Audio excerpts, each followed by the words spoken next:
Welcome students. आज हम बात करते हैं effects of pressure on the melting point of ice. इसके लिए हम सबसे पहले एक एग्जांपल देखेंगे जिसमें हमें इसके इफेक्ट्स जो है वो दिखाए जा रहे हैं। जिस तरह से अब यहाँ मैं आपको एक एक फिगर दिखाने लगी हूँ स्टूडेंट्स, जिसमें हमारे पास एक स्टूडेंट है जो कि क्या कर रहा है कि दो आइस क्यूब्स को उसने पकड़ा है और उनके ऊपर एक प्रेशर एग्जर्ट किया। अब प्रेशर हमारे पास क्या होता है स्टूडेंट्स? प्रेशर हम जानते हैं कि हमारे पास एक रेशियो है जो कि फोर्स पर यूनिट एरिया से डिफाइन की जाती है, यानी कि आप कितने एरिया पे कितनी फोर्स एग्जर्ट कर रहे हैं। और इसके जो यूनिट्स होते हैं हमारे पास वो न्यूटन अपॉन मीटर स्क्वायर, जो कि इन अदर यूनिट हम इसको पास्कल्स भी कहते हैं। ठीक, अब अगर हम देखें तो यहाँ ये दो बॉल्स पे जब आइस क्यूब्स पे जब प्रेशर एग्जर्ट किया गया तो उसकी वजह से क्या हुआ कि ये दोनों आपस में स्टिक कर गए। और फिर इसी तरह एक और एग्जांपल अगर हम देखें तो हमारे पास जब हम स्नोफॉल में जब हम आइस बॉल्स बनाते हैं, यानी कि स्नो के बॉल्स बनाते हैं, वो भी इसी तरह होता है कि बहुत सारी आइस को इकट्ठी करके उसके ऊपर जब प्रेशर एग्जर्ट किया जाता है तो एक पूरी सर्कुलर शेप अख्तियार कर जाती है, यानी कि उसके जो मॉलिक्यूल्स हैं वो आपस में स्टिक हो जाते हैं। तो इनकी भी रीजन जो है वो हम अगर देखें तो हमारे पास क्या हो सकती है कि किस रीजन की वजह से ये टेक प्लेस करता है। तो उसमें हम देखें तो हमारे पास वो अफेक्ट्स हैं प्रेशर के जो कि मेल्टिंग पॉइंट ऑफ आइस को अफेक्ट करते हैं। ठीक है, अब अगर हम देखें मेल्टिंग पॉइंट ऑफ आइस जो है वो हमारे पास 0 डिग्री सेंटीग्रेड है, लेकिन जब हम उसके ऊपर प्रेशर एग्जर्ट करते हैं, यानी कि आइस के ऊपर जब हम प्रेशर एग्जर्ट करते हैं तो उसका जो मेल्टिंग पॉइंट है, यानी कि मेल्टिंग पॉइंट जो है वो लो हो जाता है, यानी कि वो लोअर टेम्परेचर से मेल्ट करना शुरू हो जाता है। यानी कि अगर फॉर एग्जाम्पल हम कहते हैं कि अगर वो 0 डिग्री सेंटीग्रेड में मेल्ट करता था तो अब अगर उसका टेम्परेचर लो होकर यानी कि वो फॉर एग्जाम्पल -20 डिग्री सेंटीग्रेड में मेल्ट करना शुरू हो जाएगा, यानी कि इससे भी लो टेम्परेचर पे मेल्ट करेगा अकॉर्डिंग टू द प्रेशर। जितना हम प्रेशर बढ़ाएंगे उतनी जल्दी वो मेल्ट करना शुरू हो जाएगा। ठीक, तो ये तो है students affect of pressure on the melting point of ice. अब अगर इसको देखें कि इंटरनली हमारे पास जो है वो किस फिनोमेना के तहत जो है ये मतलब कि आइस जो है वो मेल्ट होती है, तो उसके लिए मैं आपको एक और डायग्राम शो कर रही हूँ कि जिसमें हमारे पास जो है वो हमने 3 आइस क्यूब्स शो कराए हैं और उन आइस क्यूब्स का जो इनसाइड टेम्परेचर है जो कि ये डार्क ब्लू कलर से शो किया गया है, वो इनसाइड जो टेम्परेचर है वो -20 डिग्री सेंटीग्रेड है जो कि हर आइस क्यूब में शो किया जा रहा है। अब जैसे ही हमने उसके ऊपर प्रेशर एग्जर्ट किया, यानी कि प्रेशर एग्जर्ट किया इन तीनों आइस क्यूब्स के ऊपर, इन ऑल साइड्स से हमने इनके ऊपर प्रेशर एग्जर्ट किया, तो उसकी वजह से क्या हुआ कि ये जो आइस थी ये मेल्ट हो गई, यानी कि आइस के जो किनारे थे, जहां से आइस क्यूब्स के जो किनारे थे जो व्हाइट कलर से शो किए जा रहे हैं, वो जो है मेल्ट होगी किस में कन्वर्ट होगी? वाटर में कन्वर्ट होगी। ठीक है, अब वाटर जो है जैसे वो उसमें कन्वर्ट होगी, जिस तरह से यहाँ दिखाया जा रहा है कि उसका टेम्परेचर 0 डिग्री सेंटीग्रेड तक पहुंच गया। ठीक, अब वाटर में क्योंकि जब हमने उस पर प्रेशर एक्सर्ट किया तो वो -20 डिग्री सेंटीग्रेड पे ही मेल्ट करना शुरू हो गई। ठीक, अब मेल्ट करने की वजह से वो वाटर में कन्वर्ट हुई और वाटर में जब वो कन्वर्ट हुई तो फिर जब हमने प्रेशर को खत्म कर दिया, यानी कि जब हमने प्रेशर को रिलीज कर दिया उसके ऊपर से, तो वो वाटर जो है वो कन्वर्ट हो गया दोबारा से आइस में और उसकी वजह से ये आइस क्यूब्स हैं आपस में स्टिक कर गए। क्योंकि हमें पता है कि जो हीट है वो ट्रांसफर होती है from higher temperature to low temperature, और यहाँ अगर हम देखें तो हमारे पास हायर टेम्परेचर क्या बन रहा है? 0 डिग्री सेंटीग्रेड हाई है एज कम्पेयर टू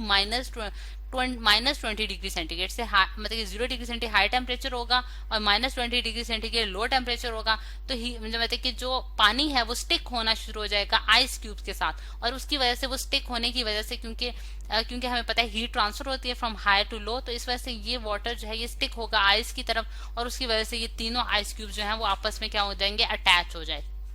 हो जाएंगे। अब अगर इसी चीज को स्टूडेंट हम एक ग्राफ के जरिए भी समझने की कोशिश करते हैं, जिस तरह से मैं आपको इस डायग्राम में शो करा रही हूँ कि हमारे पास जो है वो बेसिकली क्या है, ये एक कर्व शो किया गया है जिसे हम बेसिकली क्या कहते हैं कि मेल्टिंग कर्व है। ये हमारे पास क्या है, इसको हम डार्क कलर से शो कर देते हैं कि ये हमारे पास क्या कहलाता है स्टूडेंट? मेल्टिंग कर्व कहलाता है। अब इस मेल्टिंग कर्व को हम समझेंगे कि हमारे पास ये मेल्टिंग कर्व किस तरह से बिहेव कर रहा है, क्या शो कर रहा है। इसमें हमने जो है एक एक्स एक्सिस पे हमने टेम्परेचर शो किया है जो कि केल्विन में है, और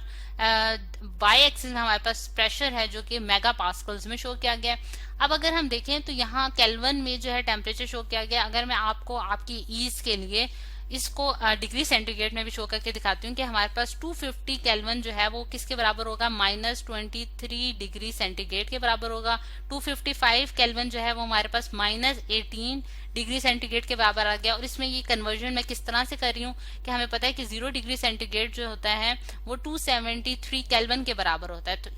इस फॉर्मूले के तहत मैंने इनकी कन्वर्जन की है। और 260 जो केल्विन है वो हमारे पास किसके बराबर है? -13 डिग्री सेंटीग्रेड के बराबर है, और 265 जो है वो इसी तरह -8 डिग्री सेंटीग्रेड के बराबर आया, और 270 अगर हम देखें तो -3 डिग्री सेंटीग्रेड, और ये जो टेम्परेचर है ये 0 डिग्री सेंटीग्रेड का है। अब अगर हम देखें तो हमें पता है कि आइस जो है वो मेल्ट करती है 0 डिग्री सेंटीग्रेड पे, लेकिन जब हमने उसके ऊपर प्रेशर को एक्सर्ट करना शुरू किया, यानी कि प्रेशर बढ़ाना शुरू किया, तो उसने -23 डिग्री सेंटीग्रेड पे अपना मेल्टिंग प्रोसेस जो है वो स्टार्ट कर दिया, यानी कि आइस जो है वो मेल्ट होना शुरू होगी और लिक्विड में कन्वर्ट होना शुरू हो जाएगी।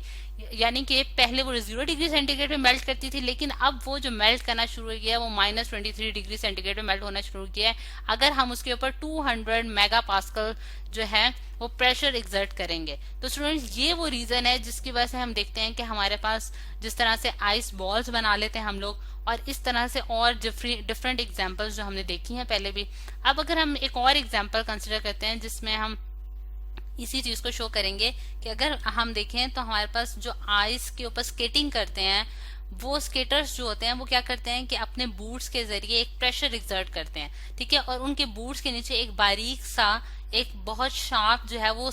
ब्लेड लगा होता है, और ब्लेड जो है वो एक प्रेशर एक्सर्ट करता है फोर्स पर यूनिट एरिया के लिहाज से। और क्योंकि एरिया इन कांटेक्ट जो होता है, यानी कि एरिया इन कांटेक्ट का मैं बात क्या कर रही हूँ कि देखें ब्लेड जो है वो इन कांटेक्ट होगा आइस के साथ, और आइस के साथ उसका जो इन कांटेक्ट होगा एरिया वो बहुत स्मॉल होगा, क्योंकि वो ब्लेड जो होता है वो बहुत शार्प बनाया जाता है। जब एरिया इन कांटेक्ट बहुत छोटा होगा तो हमारे पास हाई प्रेशर एक्सर्ट होगा, और प्रेशर के हाई एक्सर्ट होने की वजह से जो है आइस जो है वो कन्वर्ट हो जाएगी वाटर में, क्योंकि वो मेल्ट करेगी और मेल्ट होके वो वाटर में बनेगी, और जब वो वाटर में कन्वर्ट होगी तो स्टूडेंट्स उसकी वजह से एक बारीक वाटर की लेयर जो है वो इन मतलब कि बूट्स के नीचे बन जाएगी, और इसकी वजह से जो ये स्केटर्स हैं ये बहुत आसानी से और बहुत स्पीडीली जो है वो आइस में स्केटिंग कर सकते हैं। और इस तरह एक और एग्जांपल अगर हम देखें कि हम लोगों के लिए आइस में जो है आइस के ऊपर वॉक करना बहुत मुश्किल हो जाता है, यानी कि बर्फ के ऊपर चलना हमारे लिए डिफिकल्ट हो जाता है, और ये चीज आप सबने ही एक्सपीरियंस की होगी कि हमारे लिए वॉकिंग बहुत डिफिकल्ट हो जाती है। और इसकी रीजन भी अगर हम तलाश करें स्टूडेंट कि जब हमारे बूट्स जो हैं, यानी कि अगर मैं ये बूट बनाऊं तो हमारे बूट्स जो है जब वो आइस के ऊपर पड़ते हैं तो उसकी वजह से एक प्रेशर एक्सर्ट करते हैं उसके ऊपर, और क्योंकि ये वाला एरिया इन कांटेक्ट जो है वो बहुत ज्यादा होता है एज कम्पेयर टू स्केटर्स के मुकाबले में, और उसकी वजह से क्या होता है कि प्रेशर जो है एक्सर्ट होने की वजह से हमारे पास वो आइस जो है वो वाटर में कन्वर्ट होती है, और जब वाटर में कन्वर्ट होती है तो वाटर में कन्वर्ट होने की वजह से उसके मतलब जैसे ही हम प्रेशर रिलीज करते हैं, यानी कि जब हम अपना बूट उठा देते हैं आइस के ऊपर से, तो वो वाटर दोबारा से आइस में कन्वर्ट हो जाता है, और उसकी वजह से हमारे लिए वॉकिंग जो है वो बहुत डिफिकल्ट हो जाती है, और स्लिप होने के खदशात जो हैं वो बढ़ जाते हैं, यानी कि क्योंकि आप एक स्लिपरी यानी कि आइस के ऊपर चलना बहुत मुश्किल है क्योंकि वो बहुत स्लिपरी होती है, और इसकी वजह से जो है ये जो वॉकिंग है हमारी ये बहुत डिफिकल्ट हो जाती है। तो स्टूडेंट्स ये वो चीजें थी जो आज हमने देखी हैं कि क्या क्या मतलब कि इफेक्ट्स जो पड़ते हैं प्रेशर की वजह से मेल्टिंग पॉइंट ऑफ आइस पे, वो हमारे पास क्या है, और उसकी फिर हमने डिफरेंट एग्जांपल्स के जरिए इसको एक्सप्लेन करने की कोशिश की है।